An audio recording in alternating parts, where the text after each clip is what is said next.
Supreme court का काम है तशरीह करना, कानून साजी काम करना है असेंबली का, और आइन साजी भी वो ही कर सकते हैं। जिस तरह इलेक्शन एक्ट 2017 में तरमीम की गई है, इसके हवाले से काफी चीजें कही जा रही कि एक टकराव होने जा रहा है अदलिया और गवर्नमेंट, क्या कहेंगे इसके ऊपर?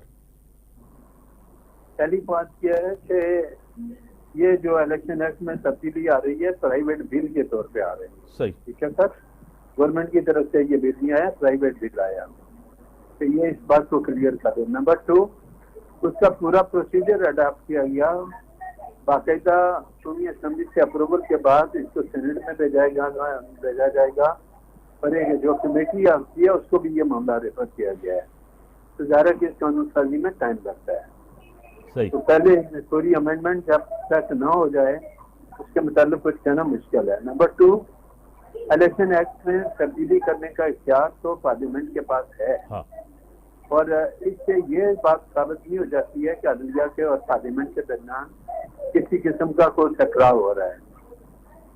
जो कानून साजी होगी वो ज़ाहिर है कि बैकडेट से तो नहीं होगी, जिस दिन वो कानून बन जाएगा, जो अमेंडमेंट आएगी तो उस दिन से वो लागू होगा। अदलिया में जो जजमेंट देना है वो पहले दे चुकी है और उसके बाद ये मामला आप रिव्यू पिटीशन की सूरत में सुप्रीम कोर्ट के अंदर पेंडिंग है। तो अब ये सुप्रीम कोर्ट कब उनको केस लगता है कब नहीं लगता, क्योंकि जो कमेटी है वो डिसाइड ये कर चुकी है कि ये सुप्रीम कोर्ट की छुट्टियां खत्म होने के बाद रिव्यू पिटीशन लगेगी।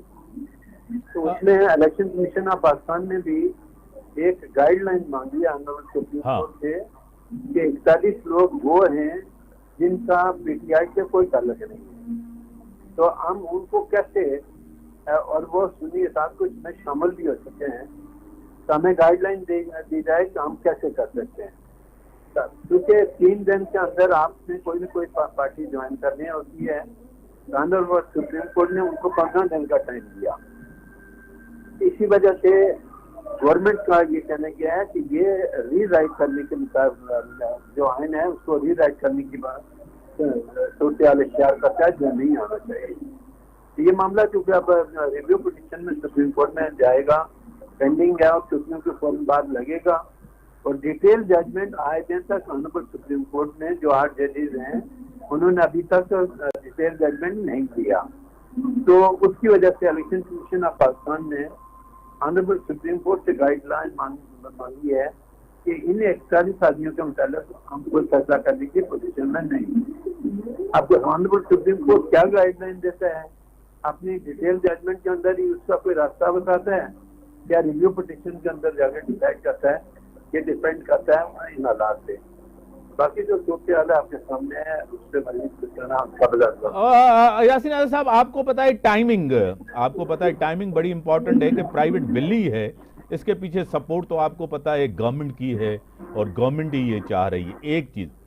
दूसरी चीज, जिस तरह आपने कहा कि इससे पहले जो फैसला आया है मेजॉरिटी का, उसके ऊपर इसका कोई इम्पैक्ट नहीं पड़ेगा, ये आगे के लिए है, लेकिन अपोजिशन इसके ऊपर एक बड़ा शोर कर रहे हैं कि इससे बड़ा एक टकराव वाली सूरत हाल पैदा होगी, क्या कहेंगे?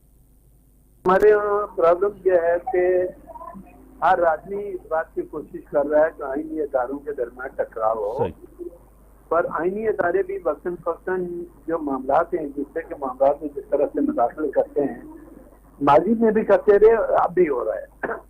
तो जब आप आईनी इदारों के मामला में मुदाखलत करेंगे तो ज़ाहिर टकराव की सूरत तो पैदा होगी।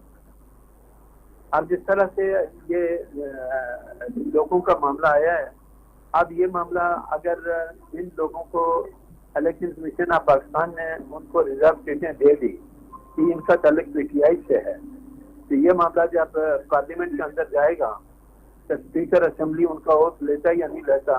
आपको याद हो कि पेशावर में यही हुआ था कि रिजर्व सीटों वालों के मामले में चीफ मिनिस्टर ने ओथ लेने से इनकार कर दिया था और उनका मामला अभी तक वो पेंडिंग था कि बाद में यह ऑनरेबल सुप्रीम कोर्ट का फैसला आ गया।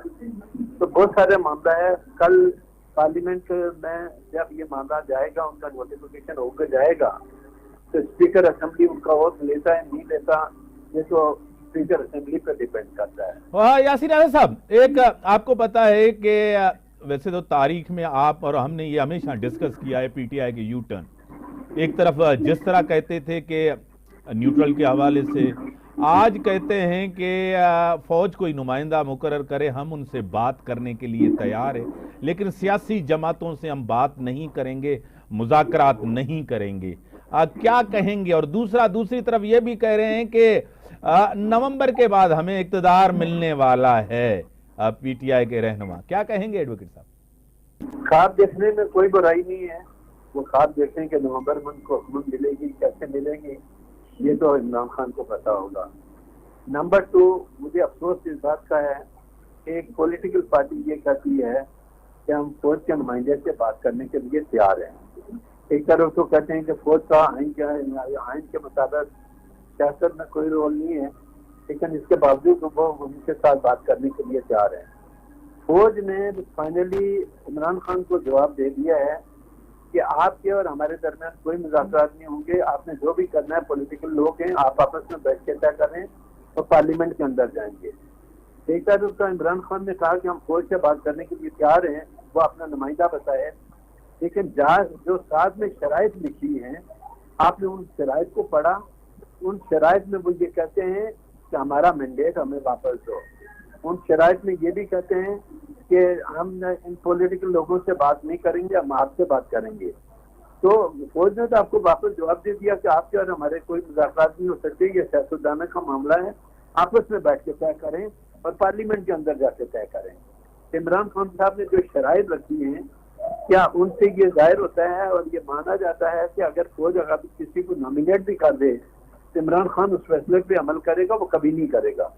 तो ये खाम मामला को उलझाने वाली बातें हो रही है, और मैं ये नहीं समझता कि इसका कोई बेनिफिट मिलेगा या फौज इनको कोई नुमाइंदा देगी जिससे वो मुज़ाकरात करें। शराइत पे मुज़ाकरात नहीं होते। हम चाहते हैं हमारा खोया हुआ मैंडेट वापस दे दो। क्या फौज खोया हुआ मैंडेट आपको वापस दे सकती है? तो मैं ये समझता हूँ ये बच्चों वाली बातें हैं और लोगों को प्रोवोक करने वाली बातें हैं। तो अगर आपको मुज़ाकरात करने हैं तो सियासतदानों को आपस में मुज़ाकरात करेंगे। फौज आपको कोई नुमाइंदारी देगी कि हमारे नुमाइंदे से आप बात कर लें। और मुझे ऐसी पॉलिटिकल पार्टी की सोच पे अफसोस होता है जो एक तरफ कहती है कि फौज का सियासत में कोई रोल नहीं होना चाहिए और दूसरी तरफ कहते हैं कि हम मुज़ाकरात ही उनसे करेंगे। तो उस पॉलिटिकल पार्टी की इस अप्रोच पे मुझे अफसोस का इज़हार कर सकता हूँ, इसके अलावा मैं कुछ कह नहीं सकता। बड़ी मेहरबानी, आपने टाइम दिया। एडवोकेट यासीन आज़ाद साहब के एक सियासी जमात सां ॻाल्हाईंदी आहे, हिकु इदारे जे नुमाइंदे सां ॻाल्हि करणु अफ़सोस ई करे सघिजे थो पीटीआई जी क़यादत जी सोच ते ऐं उन्हनि जी सियासत ते। हूअं बि जेके पार्टियूं इदारनि ते हमला कंदियूं त उन्हनि जी सियासत ते और उन्हनि जी क़यादत ते ज़रूरु अफ़सोस ई करे सघिजे थो। ब्रेक जो टाइम थियो आहे, ब्रेक खां पोइ